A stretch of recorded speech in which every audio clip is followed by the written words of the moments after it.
झारखंड विधानसभा चुनाव 2019 में भारतीय जनता पार्टी भाजपा कोष की दृष्टि से पूरी तरह से सुसज्जित थी, लेकिन संगठनात्मक और नेतृत्व स्तर पर उसकी स्थिति में कई कमजोरियां नजर आईं।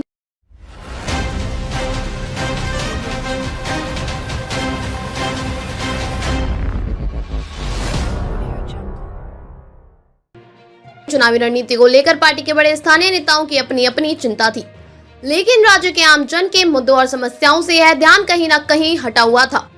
भाजपा के बड़े नेता जैसे अर्जुन मुंडा, चंपाई सोरेन, बाबूलाल मरांडी और रघुवर दास, जिनकी सत्ता और पार्टी में महत्वपूर्ण भूमिका थी, उनकी प्राथमिकताएं व्यक्तिगत या सीमित दायरे तक सिमटी हुई थी, जिनसे पार्टी को व्यापक जन समर्थन जुटाने में मुश्किलें आई। अर्जुन मुंडा और पत्नी की चिंता।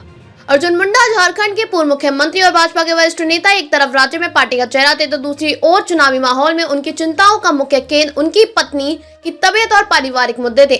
मुंडा की यह व्यक्तिगत चिंता पार्टी की रणनीति से जुड़ी बड़ी चिंता का हिस्सा बन गई, क्योंकि ऐसे समय में जब पार्टी को राज्य में मजबूत प्रचार और समर्थन की जरूरत थी, वह परिवार की जिम्मेदारियों में उलझे रहे। यह स्थिति चुनावी मैदान में उनकी प्रभावशीलता को प्रभावित करती है और यह पार्टी के लिए एक गंभीर कमजोरी कड़ी बनकर उभरी। चंपाई सोरेन और बेटे की चिंता। चंपाई सोरेन जो झारखंड मुक्ति मोर्चा झामुमो के प्रमुख हैं, भले ही भाजपा के मुकाबले को एक प्रमुख विपक्षी नेता थे, लेकिन उनके बीच चुनाव संघर्ष में एक व्यक्तिगत पहलू सामने आया। सोरेन के लिए उनके बेटे की राजनीतिक स्थिति और उनकी पार्टी के भविष्य की चिंता प्रमुख थी।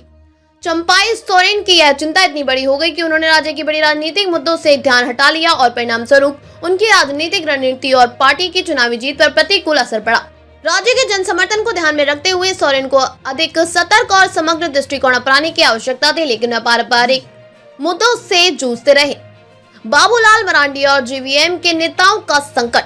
बाबूलाल मरांडी जो झारखंड विकास मोर्चा जेवीएम के नेता थे, भाजपा में शामिल होने के बाद उनके सामने एक नई चुनौती थी, जेवीएम के उन नेताओं का समर्थन और साथ लाना जो पहले पार्टी छोड़ चुके थे। मरांडी को यह चिंता थी कि पार्टी में आए हुए नेता उनके नेतृत्व में कितना विश्वास करेंगे और क्या वे भाजपा के लिए ठोस समर्थन जुटा पाएंगे। इस स्थिति में भाजपा की राज्य स्तरीय रणनीति और पार्टी को मैनेजमेंट कमजोर नजर आया, क्योंकि मरांडी को अपनी भूमिका और रणनीति को स्पष्ट करने में समय लग गया। रघुवर दास और उड़ीसा में भेजे जाने का मामला। झारखंड के पूर्व मुख्यमंत्री रघुवर दास को भाजपा में राज्य के चुनावी माहौल से बाहर किया गया और उन्हें उड़ीसा के राजभवन भेज दिया। यह कदम पार्टी के अंदर राजनीतिक रूप से बेहद संवेदनशील था, क्योंकि दास की मुख्यमंत्री के तौर पर स्थिति में कमजोरियां थी, लेकिन फिर भी उन्होंने झारखंड में भाजपा की एक अहम पहचान बनाई थी। रघुवर दास की निष्क्रियता और उन्हें उड़ीसा भेजे जाने का मामला यह दर्शाता है कि पार्टी ने रणनीतिक रूप से उनका उपयोग नहीं किया और न ही राज्य में उनके प्रभाव ठीक से लाभ उठाया गया। इस कारण पार्टी को चुनावी मुकाबले में भारी नुकसान हुआ, क्योंकि दास के नेतृत्व में भाजपा मतदाता वर्ग का एक हिस्सा निराश हो गया। भाजपा की चुनावी रणनीति की कमजोरी। भाजपा ने चुनाव में हर मोर्चे पर पैसे और संसाधनों का कोई असर नहीं छोड़ा, लेकिन जहां पार्टी को स्थानीय मुद्दों पर अपना ध्यान केंद्रित करने की जरूरत थी, वहां वह पूरी तरह से नाकाम रही।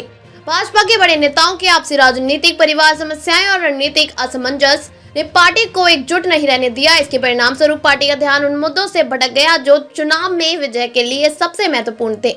भाजपा के लिए यह चुनावी रणनीति का एक बड़ा नुकसान साबित हुआ, क्योंकि वोटरों के बीच उनके स्थानीय नेताओं को प्रभाव और पार्टी की वास्तविकता में कोई सामंजस्य नहीं था।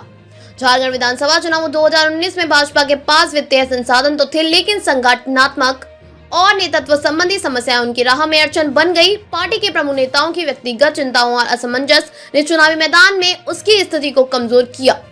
भाजपा को समझना चाहिए था कि न केवल धन और संसाधनों से चुनाव नहीं जीते जा सकते, बल्कि स्थानीय नेताओं की सक्रियता, भागीदारी और उनके मुद्दों पर ध्यान देना भी उतना ही महत्वपूर्ण है। इस चुनावी हार से यह स्पष्ट होता है कि चुनावी रणनीतियों में सटीकता और सामूहिक नेतृत्व का सबसे अधिक महत्व है।